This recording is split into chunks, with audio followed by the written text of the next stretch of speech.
B N Askar, ഇവിടെ ആ റൂമിൽ ഒരു അലമാരയുണ്ട്. ആ അലമാരയിൽ നിന്നാണ് ഷാൾ എടുത്ത് ഈ പറയുന്ന പ്രതി കഴുത്തിലേക്ക് കൊന്നത് എന്ന് പറഞ്ഞാൽ ആ അലമാര തുറന്നു നോക്കാനോ അതിലെ വസ്ത്രങ്ങൾ പരിശോധിക്കാനോ അതിലെന്തെങ്കിലും ഫിംഗർ പ്രിൻ്റ് ഉണ്ടോ എന്ന് നോക്കുക എന്നുള്ളത് ബേസിക്കായി ഏത് പോലീസ് ഉദ്യോഗസ്ഥനും ഏത് പോലീസുകാരനും തോന്നുന്നു ഒരാശയമല്ലേ?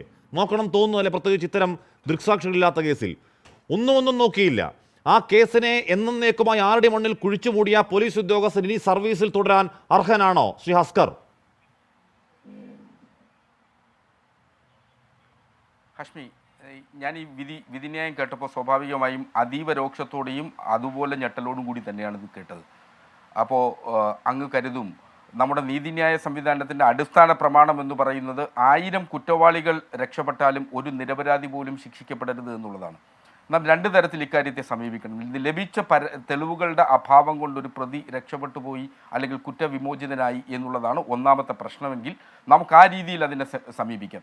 രണ്ട്, നിരപരാധിയായിട്ടുള്ള ഒരാളെ കുറ്റാരോപിതനായി കോടതിയിൽ 2.5 കൊല്ലത്തോളം ആ പ്രതിസ്ഥാനത്ത് നിർത്തി ആ ജയിലിൽ അടച്ചിട്ടുണ്ട് എങ്കിൽ സമൂഹം ചെയ്ത അക്ഷന്തവ്യമായ അപരാധമായി നാം അതിനെ കാണുകയും വേണം.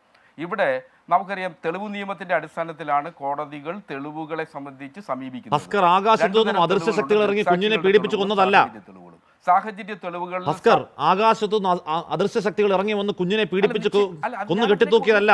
അവിടെ ഒരു വ്യക്തിയുണ്ട്, കൊന്നതാണെന്ന് കോടതി പറയുന്നുണ്ട്, ലൈംഗിക പീഡനം നടന്നതാണെന്ന് കോടതി പറയുന്നുണ്ട്. എന്തുകൊണ്ട് ഈ പ്രതിയെ ശിക്ഷിക്കാൻ കഴിയുന്നില്ല എന്നുള്ളതിന് അക്കമിട്ട് പോലീസ് വീഴ്ചകൾ എണ്ണി പറയുകയാണെന്നേ കോടതി.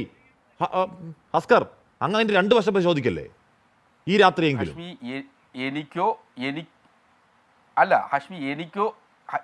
എനിക്കോ അതുപോലെ കോടതിക്കോ ഈ കുട്ടി പീഡനത്തിന് വിധേയമായി കൊല്ലപ്പെട്ടിട്ടില്ല എന്നൊരു സംശയക്കാര്യത്തിലില്ല. കോടതിയിൽ ലഭിച്ച തെളിവുകളുടെ അടിസ്ഥാനത്തിൽ പോസ്റ്റ്മോർട്ടം റിപ്പോർട്ടിൻ്റെ സാന്നിധ്യത്തിൽ കൃത്യമായി കോടതി ആ ഫൈൻഡിങ്സിൽ എത്തുന്നു. പക്ഷെ പ്രതിയിലേക്ക് എത്തുന്ന ദൂരത്തെ സംബന്ധിച്ചാണ് പ്രശ്നം വന്നത്. ഒന്ന്, 30/6/2021 കുട്ടിയുടെ മരണം സംഭവിക്കുന്നു. സ്വാഭാവികമായി 174 അനുസരിച്ച് കേസെടുക്കുന്നു. കേസെടുത്തതിന് ശേഷം പോലീസ് ചെയ്യേണ്ട പ്രാഥമികമായ ദൗത്യം എക്കാര്യത്തിൽ ചെയ്തിട്ടില്ല. ആ പോലീസ് സീൻ ഗാർഡ് ചെയ്യണമായിരുന്നു അന്നേ ദിവസം മുതൽ, ആ മിനിറ്റ് മുതൽ. അങ്ങനെ ചെയ്യാതിരുന്നുകയും തെളിവുകൾ നഷ്ടപ്പെടുന്നതിനുള്ള സാഹചര്യം സൃഷ്ടിച്ചു. 1-ാം തീയതി അവിടെ നിന്ന് മഹസർ പ്രിപ്പയർ ചെയ്യുന്നു. ആ മഹസറിൽ പൂജാമുറിയുടെ ജനലെന്ന് പറയുന്നത് അടഞ്ഞു കിടക്കുന്നതായി രേഖപ്പെടുത്തിയിരിക്കുന്നു. അതിനുശേഷം എന്താ സംഭവിച്ചത്?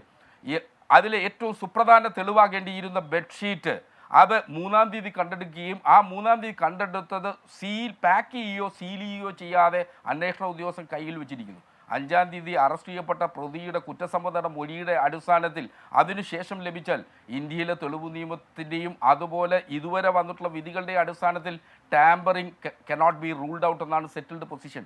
അങ്ങനെ അതിൽ സാധ്യതകൾ കരുതപ്പെടും. അങ്ങനെ ആ സംശയത്തിൻ്റെ ആനുകൂല്യം പ്രതിക്ക് നൽകും. ശാസ്ത്രീയമായി ലഭിക്കേണ്ട തെളിവുകൾ DNA ടെസ്റ്റ് ഇക്കാര്യത്തിൽ നടത്തിയിട്ടുണ്ടായിരുന്നു. പക്ഷേ DNA ടെസ്റ്റിനെ സംബന്ധിച്ചിടത്തോളം ഐഡൻറ്റിക്കൽ എന്ന മാത്രം ആണ് ഹെയർ സാമ്പിൾസിനെ സംബന്ധിച്ച് വന്നിട്ടുള്ളത്. ഹെയർ സാമ്പിളിംഗ് നടത്തിയത് ഐഡൻറ്റിക്കൽ എന്നാണ് വന്നത്. സിമിലർ എന്ന് വരണമെന്ന് 2 തവണ കേരള ഹൈക്കോടതി ആവർത്തിച്ച് ആവശ്യപ്പെട്ടിട്ടുണ്ട്. ആ വിധിയും ഇക്കാര്യത്തിൽ ഡിസ്കസ് ചെയ്തുകൊണ്ടാണ് അത് ഐഡൻറ്റിക്കൽ അല്ല എന്നുള്ളത് കൊണ്ട് ബെഡ്ഷീറ്റിൽ നിന്ന് ലഭിച്ച രോമത്തിൻ്റെ സാമ്പിളുകൾ അംഗീകരിക്കാനാവില്ല, തെളിവ് പ്രകാരം സ്വീകരിക്കാനാവില്ലെന്ന് പറഞ്ഞ് നിരാകരിക്കേണ്ട സാഹചര്യം ഉണ്ടായത്.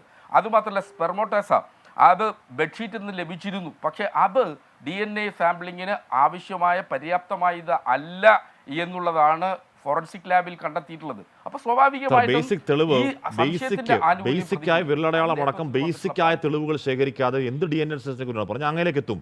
ഞാൻ അമ്മയുടെ എന്ന് പറഞ്ഞാൽ താങ്കൾ പറഞ്ഞില്ലേ ഈ എന്താണ് പ്രതിയിലേക്ക് എത്താനുള്ള ദൂരം നമുക്കൊപ്പം പാനലിലിരിക്കുന്ന അമ്മയുടെ ഹൃദയവേദനയുടെ കണ്ണുനീരിൻ്റെ ദൂരമാണ്.